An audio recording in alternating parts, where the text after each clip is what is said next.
Hindi sa lahat ng bagay ay lagi kang panalo at lalong hindi sa lahat ng sitwasyon ay lagi kang nasa ibabaw mga idol. Lagi natin tatandaan, ang buhay ay weather lang. Tulad na lang ng aking ibibida ngayon mga idol. Pinagkaitan man ito ng swerte sa loob ng hardcourt ay patuloy pa rin itong lumaban mga idol. Imbes na ito ay sumuko, ito ay kanyang nilabanan. Kaya naman ipinagpatuloy ko ang pagmanman at pagsubaybay sa bawat galawan na kanyang inilalabas sa loob ng hardcourt. Hanggang sa dumating ang tamang oras na kanyang mapagtagumpayan ang kanyang mga minimithi. Agad itong nakapagtala ng dalawang swabe at malulupit na pasa sa kanyang mga teammates at ito ay kanilang naipuntos mga idol. Nagbigay ng signal ang mga manonood sa akin na ang batang ito ay magaling maglaro sa loob ng hardcourt. Ngunit sa kanyang mga ipinapakitang galawan sa loob ng hardcourt ay parang taliwas sa aking narinig sa mga manonood mga idol. Pero ika nga sa Itbulaga, bawal ang judgmental.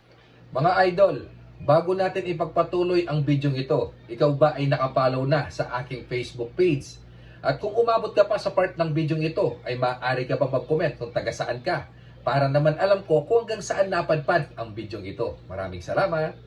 Pagkatapos makapagtala ng dalawang malulupit at swabing pasa mga idol ay tsaka naman ito pumuntos ng napakainam at napakaswabe. Siya si Idol Rapa Laksamana Kanlapan na may tangkad na 5 foot and 11 inches at may edad itong 20 taong gulang mga idol at lumalaro bilang isang small forward na pawang tubong Santa Cruz Magalang, Pampanga. Sa muling pagsalaksak ni Idol Rapa ay pumuntos na naman ito mga idol ng napakaswabe at napakalupit. Dahil napakaganda ng kanyang tindig at postura itong si Idol Rapa, kaya naman siya ay mayahan tulad ko sa nag-iisang datang ng Team Inebra na si Idol Noli Locsin mga idol. Kahit bata pa itong si Idol Rapa, hindi na ito bago sa larong kinahiligan mga idol dahil siya ay napakarami ng karanasan pagdating sa paglalaro ng basketball. Si Idol Rapa ay nakapaglaro na sa Delta Cup sa 21 under category at sa kasalukuyan siya ay naglalaro sa Digama Darna Cup sa 30 under category mga idol. At nakapaglaro na rin ito sa Intertown Power Hoops sa 23 under category. Kahit ito ay isang small forward mga idol, ay kayang-kaya din bumira sa 3-point area ng 3-point shot mga idol. Napatawag ng timeout nang wala sa oras ang kanilang kalaban. Kaya naman sa pagbabalik ball game mga idol ay isang maangas at malupit na small forward ang ipinakitang galawan itong si Idol Rapa Kanlapan mga idol hanggang sa ito ay kanyang maipuntos. Iilan sa kanyang mga awards na natanggap mga idol ay ang 1-time Best Player Conference, 2 times Finals MVP, 1-time Season MVP at ang 14 times Mythical 5 mga idol. Napakalupit nitong si Idol Rapa. Rapa Laksamana Kanlapan. Luwid la rin Kapampangan Bowlers. Ilang Kapampangan Bowlers pa kaya ang ating mapipitikan upang lalo natin may pagmalaki ang mga Kapampangan? At kung gusto mong lagi kang updated sa mga videos na ina-upload ko,